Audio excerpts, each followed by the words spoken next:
Hello student, स्वागत है आपका हमारे यूट्यूब चैनल अभी रॉय PCM क्लासेस में। स्टूडेंट, आज से नई वीडियो के साथ आज जो हम पढ़ने वाले हैं क्लास 12 की फिजिक्स का एक मोस्ट इंपॉर्टेंट टॉपिक लेके चल रहे हैं, जो कि सबसे ज़्यादा इंपॉर्टेंट है।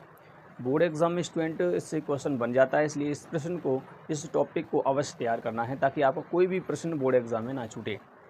तो स्टूडेंट, इससे पहले वाले लेक्चर में मैंने पढ़ा दिया था कि चालक पदार्थ क्या होते हैं और विद्युत रोधी पदार्थ क्या होते हैं, उनके बारे में मैंने बता दिया था। विद्युत रोधी जो पदार्थ होता है वो ही परावैद्युत पदार्थ होता है। आज हम डिटेल में देखेंगे, यहाँ पर फुल जानकारी के साथ हम देखेंगे कि विद्युत रोधी यानी कि परावैद्युत पदार्थ क्या होता है और ध्रुवण क्या होता है, उसके बारे में इस वीडियो में देखने वाले हैं। ये लेक्चर नंबर 30 है। इस लेक्चर में हम देखेंगे परावैद्युत पदार्थ तथा ध्रुवण क्या होता है, उसके बारे में इस वीडियो में देखने वाले हैं। ठीक है, तो बने रहिए वीडियो के एंड तक। यदि चैनल पे नए हो तो चैनल को सब्सक्राइब कर लें, बेल आइकन को प्रेस कर ऑल पे जाकर क्लिक कर दें ताकि आने वाले वीडियो की नोटिफिकेशन आपको मिलती रहे। तो चलते स्टूडेंट वीडियो को स्टार्ट करते हैं। और स्टूडेंट, यदि आपने पिछली वाली वीडियो नहीं देखी है तो जाकर के उन वीडियो को देख लीजिए ताकि आपको ये वाला जो टॉपिक है वो क्लियर तरीक़ा से समझ में आ सके। वैसे तो इसमें कुछ ज़्यादा नहीं है, थियोरेटिकल है और आपको समझ में आ जाएगा, परंतु इससे पहले मैंने कई सारे वीडियो अपलोड कराए हैं, प्रोवाइड करा दिए गए हैं, वहाँ पर डेरिवेशन करवाए गए हैं, उनको जाकर के एक बार देख लीजिए ताकि आपका 5 अंक का कोई भी प्रश्न बोर्ड एग्जाम में ना छूटे। ठीक है, चलते हैं वीडियो को स्टार्ट करते हैं। सबसे पहले हम बात करेंगे परावैद्युत पदार्थ क्या होते हैं, उसके बारे में हम बात करने वाले हैं। फिर उसके बाद हम ध्रुवण के बारे में बात करेंगे। फिर हमारा ये टॉपिक क्या हो जाएगा, खत्म हो जाएगा, यानी कि समाप्त हो जाएगा। उसके बाद हम अगले लेक्चर में हम परावैद्युत सामर्थ्य भंजक विभवांतर के बारे में देखेंगे। ठीक है, तो चलिए वीडियो को स्टार्ट करते हैं। तो सबसे पहले हम बात करते हैं परावैद्युत पदार्थ। देखिए, परावैद्युत पदार्थ क्या होते हैं। परावैद्युत पदार्थ वे पदार्थ होते हैं जो अपने अंदर से आवेश का प्रवाह नहीं होने देते। क्या नहीं होने देते, आवेश का प्रवाह नहीं होने देते, यानी कि आवेश को फ्लो नहीं होने देते हैं अपने अंदर से। जैसे ये मार्का आपको दिखाई दे रहा है, ये भी एक परावैद्युत पदार्थ है, क्योंकि प्लास्टिक के अंदर कहीं पर भी आवेश का प्रवाह नहीं होता है। इस कारण से ये मार्का जो है ये क्या है, एक विद्युत रोधी है, यानी कि परावैद्युत है। परावैद्युत को इंग्लिश में कहा जाता है डाई इलेक्ट्रिक। क्या कहते हैं, डाई इलेक्ट्रिक। और पदार्थ को कहा जाता है डाई इलेक्ट्रिक सब्सटेंस। ठीक है नी। तो इस प्रकार से ये तुम्हारा एक क्या है, एक पदार्थ है, इसमें से आवेश का प्रवाह नहीं होता है। इसका मतलब ये है कि ये क्या है, एक डाई इलेक्ट्रिक सब्सटेंस है, यानी कि परावैद्युत पदार्थ है। ठीक है, परावैद्युत पदार्थ की खासियत होती है कि वो विद्युत के सभी गुणों को प्रदर्शित करता है, यानी कि जो विद्युत होती है उसके आवेश के सभी गुणों को प्रदर्शित करेगा, परंतु वो आवेश का प्रवाह नहीं होने देगा, अपने अंदर से आवेश का प्रवाह नहीं होने देता है, यानी आवेश के प्रवाह को रोकता है, विद्युत रोधी होता है। ठीक है, समझ में आया। यानी कि परावैद्युत पदार्थ क्या होते हैं, परावैद्युत पदार्थ वे पदार्थ होते हैं जो अपने अंदर से यानी अपने भीतर से आवेश का प्रवाह नहीं होने देते हैं, परंतु आवेश के सभी गुणों को प्रदर्शित करते हैं, यानी विद्युत के सभी गुणों को प्रदर्शित करता है। तो ऐसे पदार्थों को परावैद्युत पदार्थ कहा जाता है। ये इसकी परिभाषा होती है स्टूडेंट, जो कि शानदार तरीके से छोटे से रूप में आपको समझाई गई है। अभी हम समझेंगे कि परावैद्युत पदार्थ कितने प्रकार के होते हैं, उसके बारे में देखेंगे। तो चलिए सबसे पहले इसकी डेफिनेशन नोट कीजिए। सबसे पहले मैं हेडिंग लगाऊंगा परावैद्युत क्या होता है। ठीक है नी, परावैद्युत पदार्थ क्या होता है, उसके बारे में हम सबसे पहले हेडिंग लगाने वाले हैं। तो चलते हैं। तो चलिए स्टूडेंट, अब हम बात करते हैं इसके डेफिनेशन की। तो समझिए, मैंने डेफिनेशन यहाँ पर लिखी है परावैद्युत, यानी कि डाई इलेक्ट्रिक्स क्या होते हैं, यानी कि डाई इलेक्ट्रिक सब्सटेंस क्या होता है। कुछ भी कह सकते हैं, परावैद्युत पदार्थ कहिए या परावैद्युत कहिए, बात वही है। ठीक है नी। परावैद्युत क्या होता है, वे पदार्थ जो आवेश का प्रवाह नहीं होने देते, यानी कि अपने अंदर से आवेश का प्रवाह नहीं होने देते, परंतु विद्युत के सभी गुणों को प्रदर्शित करते हैं। तो इस प्रकार के पदार्थ को परावैद्युत कहा जाता है। क्या कहते हैं, परावैद्युत कहते हैं।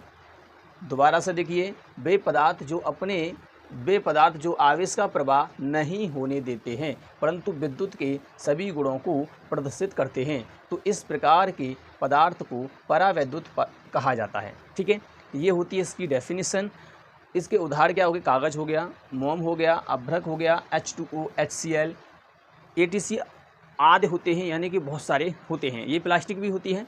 ठीक है, तो ये परावैद्युत पदार्थ होते हैं, परावैद्युत इसे कहा जाता है। क्लियर तरीक़ा से आपको समझ में आ चुका होगा। यदि आपको समझ में आ चुका है तो वीडियो को एक बार लाइक कर दीजिए। अब हम देखने वाले हैं कि परावैद्युत पदार्थ क्या होते हैं, परावैद्युत पदार्थ के प्रकार। अब हम देखेंगे परावैद्युत जो पदार्थ होते हैं उसके प्रकार कितने होते हैं। ठीक है, तो चलिए मैं इसको रफ करता हूँ, उसके बाद इसके प्रकार को देखते हैं। तो चलिए स्टूडेंट, अब हम बात करते हैं परावैद्युत के प्रकार। परावैद्युत दो प्रकार के होते हैं। कितने प्रकार के होते हैं, दो प्रकार के होते हैं। आप देख सकते हैं कि परावैद्युत जो पदार्थ होते हैं, परावैद्युत के प्रकार वो दो प्रकार के होते हैं, ध्रुवीय परावैद्युत, अध्रुवीय परावैद्युत। ध्रुवीय परावैद्युत क्या होता है स्टूडेंट? ध्रुवीय परावैद्युत यानी ध्रुव। देखिए इसमें स्पष्ट है कि ध्रुवीय परावैद्युत और अध्रुवीय। ध्रुवीय का मतलब जिसके दो अलग अलग ध्रुव होते हैं, यानी अलग अलग पोल हों, उसको हम कहते हैं ध्रुवीय, ठीक है नहीं। और यदि पास पास होते हैं, एक ही जगह उसके ध्रुव होते हैं, तो उसे कहते हैं अध्रुवीय। जिसके ध्रुव ना हो, दो ध्रुव ना हो, तो उसे कहते हैं अध्रुवीय, ठीक है। तो देखिए ध्रुवीय परावैद्युत में क्या होता है कि वे पदार्थ जिसमें धनावेशित केंद्र और ऋणावेशित केंद्र अलग अलग होते हैं, तो ऐसे पदार्थों को ध्रुवीय परावैद्युत कहा जाता है। क्या कहते हैं? ध्रुवीय परावैद्युत कहा जाता है।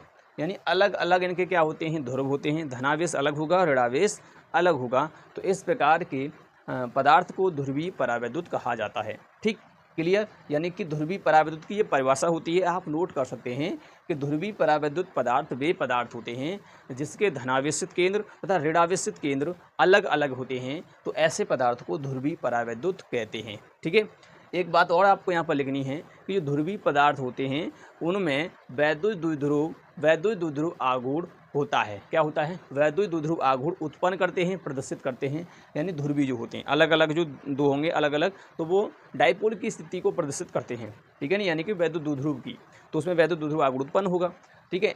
ध्रुवीय परावैद्युत कहलाते हैं। अच्छा समझिए, ध्रुवीय परावैद्युत के एग्जाम्पल क्या होते हैं? एग्जाम्पल की हम बात करते हैं ना, तो देखिए ध्रुवीय परावैद्युत के जो एग्जाम्पल होते हैं वो क्या होते हैं? एक होता है HCl। क्या होता है? HCl। HCl हो गया हाइड्रोजन और क्लोरीन। हाइड्रोजन धनावेशित होता है, क्लोरीन ऋणावेशित होता है, तो इस कारण से इसके अलग अलग दो ध्रुव हो जाएंगे, ठीक है। दूसरा होता है H2O।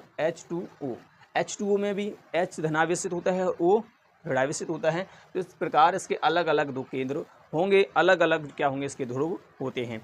तो ये होता है ध्रुवीय परावैद्युत, ठीक है। और भी होते हैं, बहुत सारे इसके हो सकते हैं। चलिए अब हम बात करते हैं अध्रुवीय परावैद्युत की। देखिए अध्रुवीय परावैद्युत क्या होते हैं? अध्रुवीय परावैद्युत पदार्थ वे पदार्थ होते हैं जिसके धनावेशित केंद्र और ऋणावेशित केंद्र एक ही होते हैं। अध्रुवीय परावैद्युत क्या होते हैं? वे पदार्थ जिनके धनावेशित और ऋणावेशित केंद्र एक ही होते हैं, तो ऐसे पदार्थ को हम कहते हैं अध्रुवीय परावैद्युत। क्या कहते हैं? अध्रुवीय परावैद्युत कहा जाता है। जितनी भी गैस होती हैं वो सब क्या हैं? अध्रुवीय होती हैं, क्योंकि उनमें से क्या होता है, उसके जो धनावेश ऋणावेश केंद्र जो होते हैं वो एक ही होते हैं, ठीक है नहीं, अलग अलग नहीं होते हैं। इतना आपको ध्यान रखना है। तो देखिए अध्रुवीय में क्या होता है? अध्रुवीय परावैद्युत में जैसे तुम्हारा एग्जाम्पल हो गया H2 हो गया, O2 हो गया, क्या हो गया? O2 हो गया, ठीक है ना, ऑक्सीजन हो गया। ऐसे करके बहुत सारी जो गैसें होती हैं वो सभी क्या हैं? अध्रुवीय होती हैं। तो इस प्रकार के आदि हम कर सकते हैं यहाँ पर आदि, ठीक है नहीं, आदि। तो यानी कि हाइड्रोजन और ऑक्सीजन ये अध्रुवीय परावैद्युत पदार्थ होते हैं। क्लियर। ये पदार्थ जो होते हैं वो इलेक्ट्रिक डाइपोल यानी कि वैद्युत द्विध्रुव की स्थिति को प्रदर्शित नहीं करते और ना ही ये वैद्युत द्विध्रुव आघूर्ण को उत्पन्न करते हैं, ठीक है नहीं, इनमें कोई गुण देखने को नहीं मिलता है। तो ये होते हैं परावैद्युत के प्रकार, यानी कि दो प्रकार के, ध्रुवीय परावैद्युत, अध्रुवीय परावैद्युत। क्लियर तरीका से आपको समझ में आ चुका होगा, उम्मीद करते हैं, ठीक है नहीं। चलिए स्टूडेंट अब हम बात करते हैं ध्रुवण के बारे में। ध्रुवण क्या होता है उसके बारे में हम इस वीडियो में बात करते हैं। ध्रुवण क्या होता है उसके बारे में बात करते हैं। तो ध्रुवण को इंग्लिश में कहा जाता है पोलराइजेशन, यानी कि ध्रुवण, ठीक है नहीं। ध्रुवण का मतलब ये होता है कि एक परावैद्युत पदार्थ यानी परावैद्युत पदार्थ को क्या करना है, उसके अणुओं को यानी कि जो उसके केंद्र हैं उनको अलग अलग करना होता है। तो इस प्रकार की जो कोई भी विधि जो होती है उसे कहते हैं ध्रुवण। क्या कहते हैं? ध्रुवण कहते हैं। ध्रुवण का मतलब यानी कि पोलराइजेशन का मतलब ये होता है कि यानी कि परावैद्युत पदार्थ के ध्रुव जो होते हैं उनको अलग अलग करना, यानी धनावेश और ऋणावेश केंद्र को अलग अलग करना, उनके अंदर वैद्युत द्विध्रुव आघूर्ण को उत्पन्न करना। तो इस प्रकार से जो विधि होती है को हम कहते हैं ध्रुवण कहते हैं। क्या कहते हैं? ध्रुवण कहते हैं। तो देखिए इसकी जो डेफिनेशन क्या होती है? डेफिनेशन होती है जब एक परावैद्युत पदार्थ को बाह्य वैद्युत क्षेत्र में रखा जाता है तो उसके धनावेशित और ऋणावेशित केंद्र, उसके अणुओं के धनावेशित और ऋणावेशित केंद्र अलग अलग हो जाते हैं। तो इस प्रकार की घटना यानी इस प्रकार की विधि को हम कहते हैं ध्रुवण। क्या कहते हैं? ध्रुवण कहते हैं। यही इसकी डेफिनेशन होती है। ध्रुवण का मतलब अलग अलग करना, ध्रुवों को अलग अलग करना, ठीक है नहीं, इस प्रकार से। Student clear. यहाँ पर जो ध्रुवण क्या होता है यानी कि पदार्थों का अलग अलग होना। समझिए, देखिए जो भी पदार्थ बनता है परावैद्युत पदार्थ, तो उसके अंदर क्या होता है, जैसे मान लीजिए आपका ये एक पदार्थ है, मतलब अणु है, परावैद्युत पदार्थ है, ध्रुवीय भी हो सकता है, अध्रुवीय भी हो सकता है। अगर इसके धनावेशित केंद्र और ऋणावेशित केंद्र एक हैं तो ये अध्रुवीय हो जाएगा। कैसा हो जाएगा? अध्रुवीय, क्योंकि इसके एक ही केंद्र हैं, ठीक है नहीं। अगर इसके अलग अलग हैं इस प्रकार से, एक माइनस एक प्लस, अलग अलग दो केंद्र हैं तो ये क्या हो जाएगा? ध्रुवीय हो जाएगा। तो ये एक अध्रुवीय अणु हो गया, ये ध्रुवीय अणु हो गया। जब इस अणु को एक वैद्युत क्षेत्र में रखा जाता है, किस में रखा जाता है? वाह्य वैद्युत क्षेत्र में। जब वाह्य वैद्युत क्षेत्र में इसको रखा जाएगा तो इसमें क्या होगा? ये प्लस वाला, समझिए, जैसे मान लो इधर की साइड मान लो हमने क्या कर दिया, इस पर प्लस लगा दिया है, समझिए एक बात, और यहाँ पर हमने क्या कर दिया है? माइनस लगा दिया है ये प्लेटों के अंदर। और अब यहाँ पर हमने इसको रखेंगे, इसको जब यहाँ पर रखेंगे तो आपको क्या लगता है? प्लस वाला प्लस को धक्का लगाएगा, माइनस वाला माइनस को धक्का लगाएगा, तो माइनस इधर आ जाएगा, प्लस उधर पहुँच जाएगा। तो इसकी कंडीशन कुछ इस प्रकार से हो जाएगी, ऐसे हो जाएगी। तो माइनस इधर प्लस इधर हो जाएगा। तो आप देखिए ये ध्रुवित हो चुका है, यानी कि अलग अलग इसके जो केंद्र हैं वो अलग अलग हो चुके हैं, धनावेश और ऋणावेश केंद्र अलग अलग हो चुके हैं। तो इस घटना को कहते हैं ध्रुवण। क्या कहते हैं? ध्रुवण। ऐसे अगर पदार्थ को रखा जाएगा तो उसमें भी ऐसा ही हो जाएगा कि सारे अणुओं का ऋणावेश एक तरफ, धनावेश एक तरफ हो जाएगा। तो इस प्रकार से वो अध्रुवीय अणु का, अध्रुवीय पदार्थ का ध्रुवण हो जाएगा। और ध्रुवीय क्या करेंगे? ध्रुवीय का तो देखिए क्या होगा, जो प्लस वाला है वो माइनस को खींच लेगा और माइनस वाला प्लस को खींच लेगा। सिंपल है, इसके अंदर तो ध्रुवण होता ही है। ठीक, क्लियर यहाँ तक? तो ध्रुवण क्या हो गया? ध्रुवण यानी कि परावैद्युत पदार्थ के अणुओं के धनावेशित और ऋणावेशित केंद्र का अलग अलग होने की घटना या विधि को ध्रुवण कहा जाता है। क्लियर? चलिए इसकी डेफिनेशन यहाँ पर लिख लीजिए, मैं डेफिनेशन को बोल देता हूँ। क्या लिखना है? परावैद्युत पदार्थ के जब परावैद्युत पदार्थ को वाह्य वैद्युत क्षेत्र में रखा जाता है तो परावैद्युत पदार्थ के अणुओं का धनावेशित और ऋणावेशित केंद्र का अलग अलग होना यानी कि विस्थापित होना ध्रुवण कहलाता है। क्या लिखेंगे? जब परावैद्युत पदार्थ को वाह्य वैद्युत क्षेत्र में रखा जाता है तो परावैद्युत पदार्थ के अणुओं का धनावेशित और ऋणावेशित केंद्र का अलग अलग होना ध्रुवण कहलाता है। Simple, clear? इस प्रकार से आपका क्या होता है? इसे कहते हैं ध्रुवण। क्या कहते हैं? इसको हम ध्रुवण कहते हैं। अलग अलग इसमें दो ध्रुव हो जाते हैं। अब देखिए इसमें वैद्युत द्विध्रुव आघूर्ण कैसे उत्पन्न होता है, समझिए।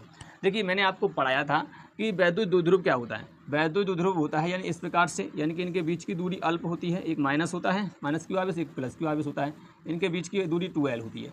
तो ये आपका क्या बन गया?